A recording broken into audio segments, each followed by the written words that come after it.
गौतम अडानी, जिनकी नेटवर्थ 2020 में महज $9 बिलियन थी, वो आज सिर्फ 20-22 महीनों में $110 बिलियन कैसे पहुंच गई। और अपनी इस नेटवर्थ से उन्होंने न सिर्फ भारत के सबसे अमीर इंसान मुकेश अंबानी जी को पीछे छोड़ा, बल्कि अभी कुछ समय पहले वे बिल गेट्स और वॉरेन बफे जैसे फेमस बिलियनियर्स से भी आगे निकल गए थे।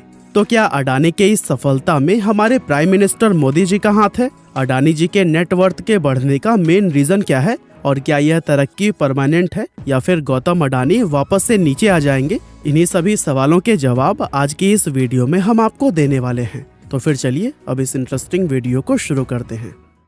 दोस्तों, हम लोग गौतम अडानी का कंपैरिजन हमेशा मुकेश अंबानी के साथ करते हैं, लेकिन सही मायनों में इनकी तुलना मुकेश अंबानी से नहीं बल्कि धीरूभाई अंबानी जी से करनी चाहिए, क्योंकि गौतम अडानी भी धीरूभाई अंबानी की तरह ही फर्स्ट जनरेशन एंटरप्रेन्योर हैं।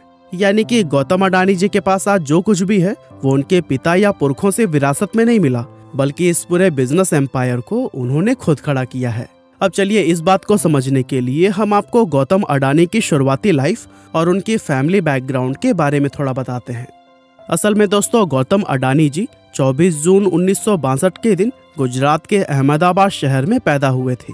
इनके पिता शांतिलाल अडानी जी का गुजरात में ही कपड़े का एक छोटा सा बिजनेस था, लेकिन गौतम अडानी को अपने पिता के बिजनेस में कोई इंटरेस्ट नहीं था, क्योंकि वो अपनी लाइफ में शुरुआत से ही कुछ अलग और कुछ बड़ा करना चाहते थे। यहाँ तक कि इसके लिए उन्होंने अपनी बीकॉम की पढ़ाई को भी बीच में ही छोड़ दिया था और 1978 के दौरान वह मुंबई जाकर डायमंड सॉर्टिंग का काम करने लगे थे। इसके बाद से 1981 में इनके बड़े भाई मनसुख भाई अडानी ने इन्हें वापस अहमदाबाद बुला लिया, क्योंकि उन्होंने प्लास्टिक का एक नया बिजनेस शुरू किया था और इस बिजनेस के लिए उन्हें अपने छोटे भाई गौतम की हेल्प चाहिए थी। दरअसल इस बिजनेस में उन्हें हर महीने 20 टन पीवीसी की जरूरत पड़ती थी, जो कि भारत में उपलब्ध नहीं हो पा रही थी।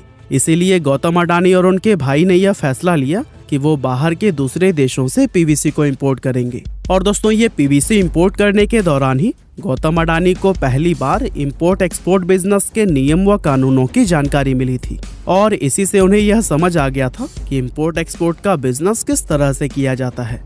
और दोस्तों, अपने इसी एक्सपीरियंस का ही फायदा उठाकर साल 1988 में उन्होंने अडानी एक्सपोर्ट्स लिमिटेड नाम की एक कंपनी शुरू कर दी और इस कंपनी को शुरू करने के बाद से ही गौतम अडानी ने फिर कभी भी पीछे मुड़कर नहीं देखा और यही कंपनी अडानी ग्रुप की फ्लैगशिप कंपनी बनी। अब अगर आज की बात करें तो अडानी ग्रुप के अंदर बहुत सारी अलग अलग कंपनी शामिल हैं, जो कि अलग अलग प्रोडक्ट्स और सर्विसेज में डील करती हैं।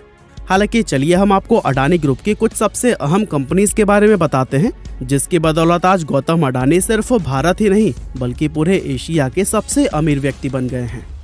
अब सबसे पहले हम बात करते हैं अडानी इंटरप्राइजेज लिमिटेड की, जो कि इस ग्रुप की सबसे पहली और सबसे बड़ी कंपनी है।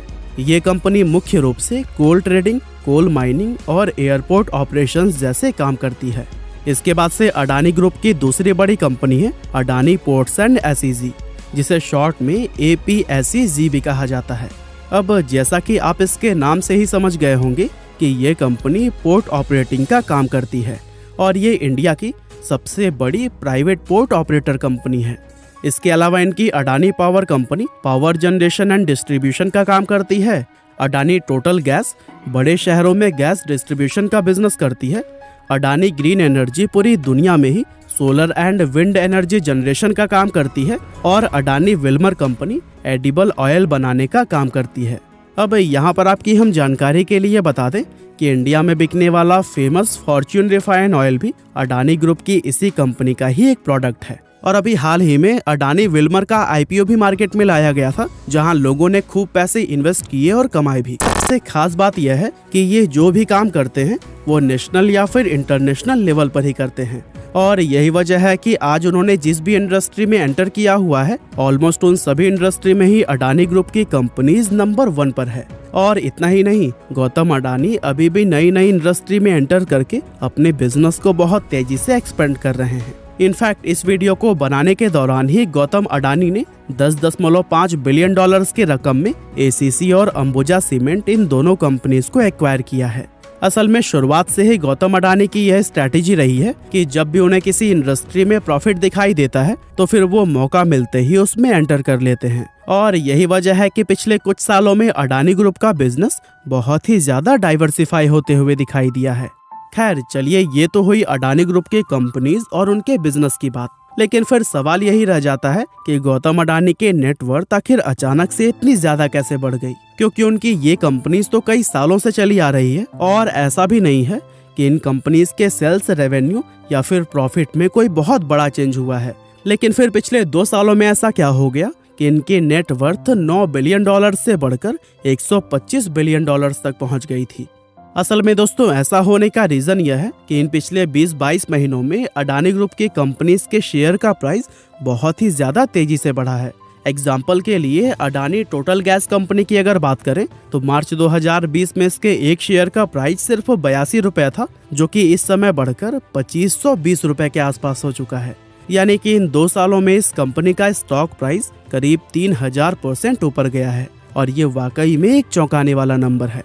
और दोस्तों, ठीक इसी तरह ही 1-2 साल के अंदर अडानी ग्रुप की हर एक कंपनी का शेयर प्राइस बहुत तेजी से बढ़ा और यही वो मेन वजह है कि गौतम अडानी की नेटवर्थ हमें एकदम से इतनी ज्यादा बढ़ती हुई दिखाई दी है।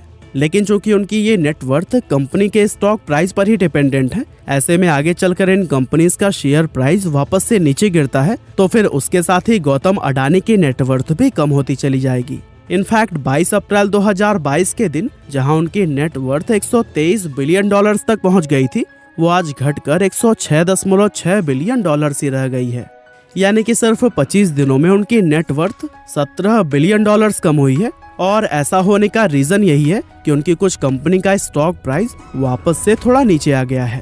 अब दोस्तों, आपको ये जानकर काफी हैरानी होगी कि जो अडानी आज एशिया के सबसे अमीर व्यक्ति बने हुए हैं, उनके कंपनी अडानी ग्रुप पर टोटल 2.22 ट्रिलियन रुपीस का कर्जा है और ये डेप्ट साल दर साल बढ़ता जा रहा है। यानी कि गौतम अडानी जो नई नई कंपनीज खरीदकर अपने बिजनेस को तेजी से एक्सपेंड कर रहे हैं, उसके लिए उन्होंने अपनी जेब से कोई भी पैसा खर्च नहीं किया है, बल्कि उनका ये सारा बिजनेस डेप पर चल रहा है। और ये डेप ही वो मेन वजह है कि लोग उनकी सक्सेस के पीछे इंडियन गवर्नमेंट और प्राइम मिनिस्टर मोदी का हाथ मानते हैं, क्योंकि लोगों को लगता है कि गवर्नमेंट का साथ होने की वजह से गौतम अडानी को बड़े बड़े लोन और गवर्नमेंट कॉन्ट्रैक्ट्स आसानी से मिल जाते हैं। लेकिन दोस्तों, असल में सच्चाई यह है कि सिर्फ गौतम अडानी ही नहीं, बल्कि देश में मौजूद हर एक बड़ा बिजनेसमैन अपने स्टेट और सेंटर की गवर्नमेंट से हमेशा बना कर रखता है। फॉर एग्जाम्पल 1993 के दौरान गुजरात में जब कांग्रेस की सरकार भी थी, तो फिर उस समय के सीएम चिमन भाई पटेल ने गौतम अडानी को मुंद्रा पोर्ट पर जमीन 10 पैसे पर स्क्वायर फीट के भाव से अलॉट की थी। यानी कि जब स्टेट में कांग्रेस की सरकार भी थी, तब भी गौतम अडानी के रिश्ते उस गवर्नमेंट के साथ में अच्छे रहे थे। और फिर बाद में जब बीजेपी की सरकार आई, तो फिर गौतम अडानी जी के रिलेशन उनके साथ भी अच्छे ही रहे। अब दोस्तों, बहुत से लोग जिन्हें लगता है कि मोदी जी या फिर बीजेपी के जाने के बाद से गौतम अडानी का बिजनेस फेल हो जाएगा, वो बिल्कुल गलत सोच रहे हैं, क्योंकि गौतम अडानी तो मोदी जी के पावर में आने से पहले भी अपना बिजनेस चला रहे थे और कल जब मोदी जी नहीं रहेंगे तब भी वो इसी तरह से अपने बिजनेस को ग्रो करते रहेंगे।